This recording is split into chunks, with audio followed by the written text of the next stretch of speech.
The Titanic disaster. On April 10, 1912, the RMS Titanic left Southampton, England, on its maiden voyage to New York City. The ship was 882 feet long and weighed 46,328 tons. Over 2,200 passengers and crew were on board.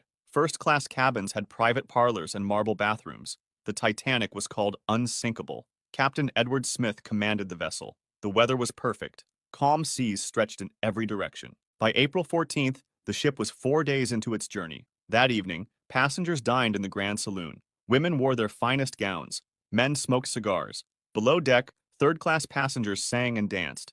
Nobody suspected this would be their last normal evening. The wireless operators received ice warnings throughout the day, but Captain Smith maintained full speed at 25 miles per hour. At 11:40 p.m., lookout Frederick Fleet spotted something ahead. He rang the warning bell 3 times. "Iceberg, right ahead." First Officer William Murdoch ordered the engines reversed, and the ship turned hard to port. The Titanic needed half a mile to turn. The iceberg was only about 1,312 to 1,640 feet ahead. Time slowed. The massive ship began turning, but not fast enough. The ship's starboard side scraped along the iceberg. Passengers in first class felt only a slight shudder. Some went on deck and picked up chunks of ice, laughing and throwing them at each other. They had no idea what was happening below. Below the waterline, the iceberg tore open at least 5 watertight compartments. Titanic could survive 4, but not 5. The captain ordered the lifeboats uncovered. There were only 20 boats. Together, they could hold 1,178 people. Over 2,200 were aboard.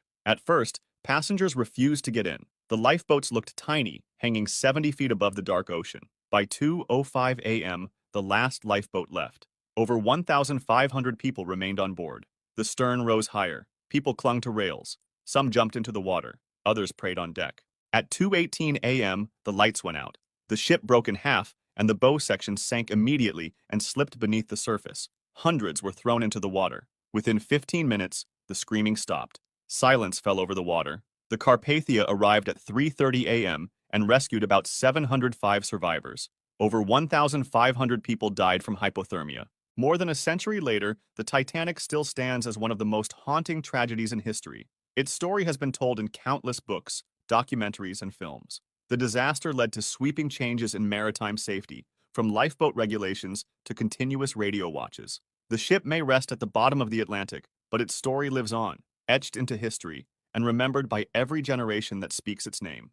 The Estonia Incident. On September 27, 1994, the MS Estonia left Tallinn, Estonia for Stockholm, Sweden. The ferry was 515 feet long and carried 989 people. Most were Swedish and Estonian passengers heading home. It was supposed to be a routine overnight crossing. Passengers settled into their cabins around 7 p.m. The ship had restaurants, a bar, and a disco. People ate dinner, danced, and played cards. It felt like any other night. The Baltic Sea was rough that night. Waves reached 13 to 20 feet. Wind speeds hit 56 miles per hour. The ship had been listing slightly to starboard all day because of poor cargo distribution. A few crew members noticed, but none of them reported it. Around midnight, when most passengers went to bed, something happened. The crew members heard loud metallic bangs from the bow. The ship's bow visor had broken loose.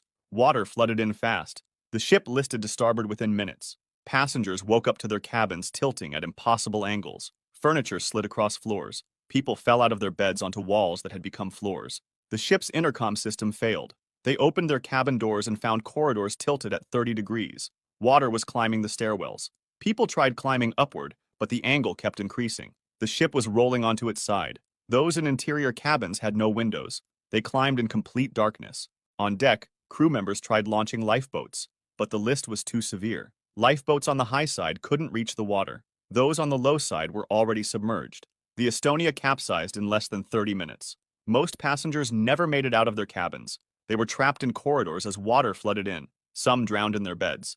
Others were crushed by furniture sliding across the tilting ship. On September 28, 1994, at 1:50 a.m., the Estonia was on its side. Then, the entire ship sank to a depth of about 240 to 280 feet. Rescue ships arrived hours later.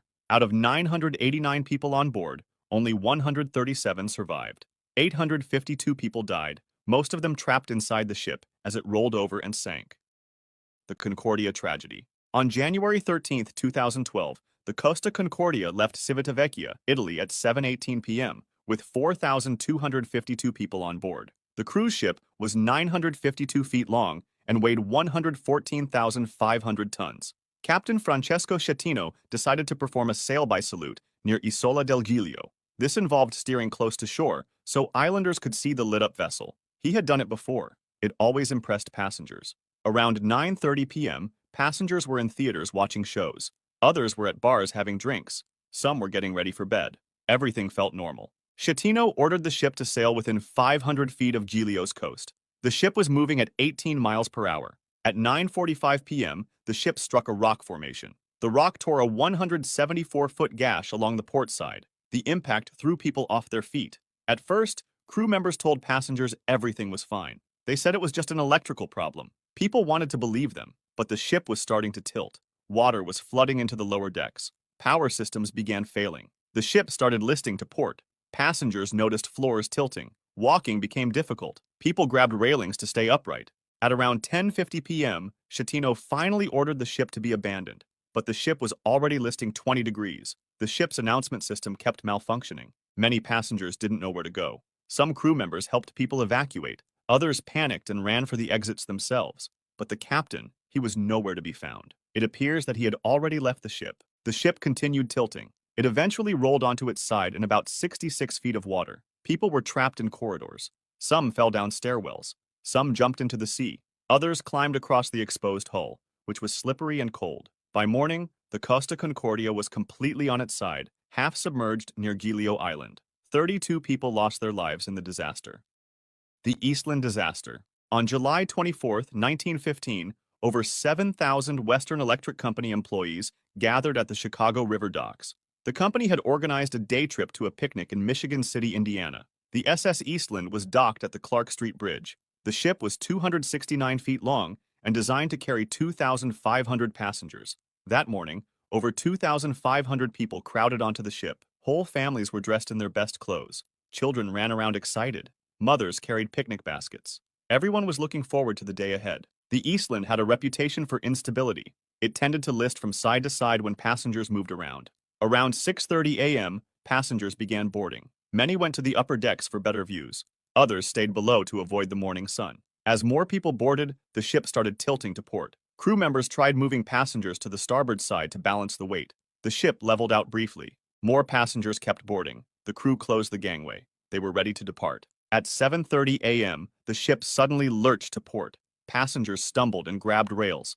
The ship tilted further. People started screaming. They ran toward the starboard side trying to balance the weight. It was too late. In less than a minute, the Eastland capsized completely. It rolled onto its side right at the dock. The ship was in only 20 feet of water. Hundreds of passengers were thrown into the river. Others were trapped inside. The ship had rolled so fast that people below deck had no time to escape. Water flooded through open portholes and doors. Passengers trapped inside, drowned in darkness. Families were crushed together in stairwells. Rescue workers arrived within minutes. They were right at the dock. They could see people trapped through portholes, hands pressed against the glass, faces looking out. Then nothing. Divers found bodies wedged in corridors. 844 people died. They drowned just feet from shore while thousands watched helplessly from the dock. The Gustloff tragedy. On January 30th, 1945, the MV Wilhelm Gustloff sat in the port of Gotenhafen in occupied Poland. The German liner was 684 feet long. It had been converted for evacuation. The Soviet army was advancing. Thousands of civilians and soldiers needed to escape before they arrived. The ship was designed to carry roughly 1,800 passengers. That day, over 10,000 people crowded aboard. Refugees filled every space. They packed corridors and stairwells. Mothers held babies. Children sat on suitcases. Wounded soldiers lay on stretchers.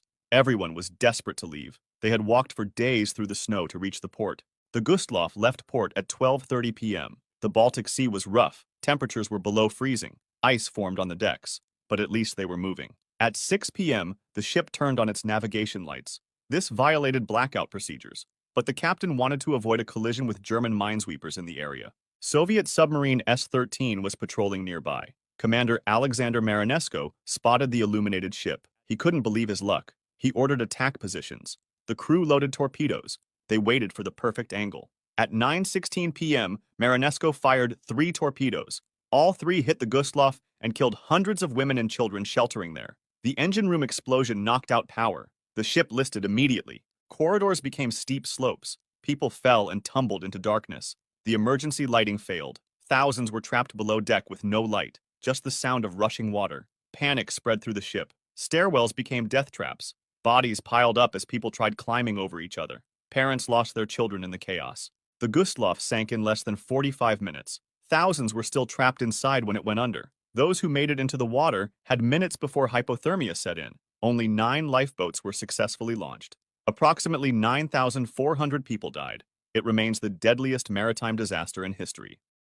The Laconia Incident. On December 19, 1963, the TSMS Laconia left Southampton, England, on a Christmas cruise to the Canary Islands. The Greek luxury liner was 608 feet long and carried 646 passengers and 376 crew. Most passengers were British tourists celebrating the holidays. They were looking forward to warm weather and relaxation. On December 22, 1963, the Laconia was near Madeira. That evening, passengers dressed for dinner. The dining room was full. People ate and drank. The atmosphere was festive. It was exactly what they'd hoped for. Around 11 p.m., most passengers went to their cabins. Some stayed at the bar. Others walked on deck enjoying the warm night air. 25 minutes later, a fire broke out on the ship.